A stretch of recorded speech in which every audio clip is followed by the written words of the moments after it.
Write the equation of the line passing through the points 0, -3 and -2, 5. And originally I want to have this problem as a graph that was given to you and you'd have to identify the points. I'd label them, identify it.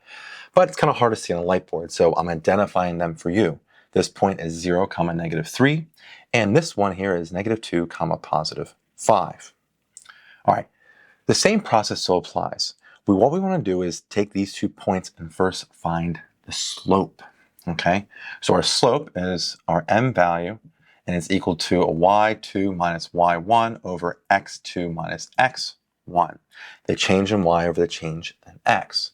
So if we're going through here, the change in y, if we look at our graph, we're going down 1, 2, 3, 4, 5 units here, 6, 7, 8 units. So we're going down 8, and then we're going to the right 1, 2.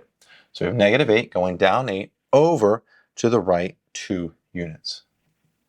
And so that slope is -8 over 2, which is a -4.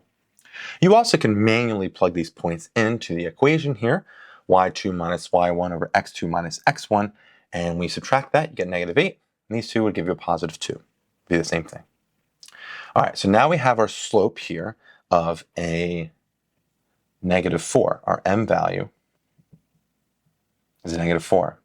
We want to find our y-intercept, our b value, where it crosses the y-axis. And that's actually given to us with this point here.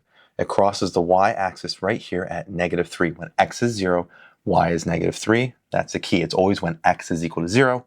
So b value is -3. So now we have all we need now to write our equation in y equals mx plus b form. Our m value is a -4, so y equals a -4x plus b, which is a -3. You can write plus a -3, and then it's really the same as -3. I just wrote it like that. And so our equation here that goes through these 2 points is y equals -4x minus 3.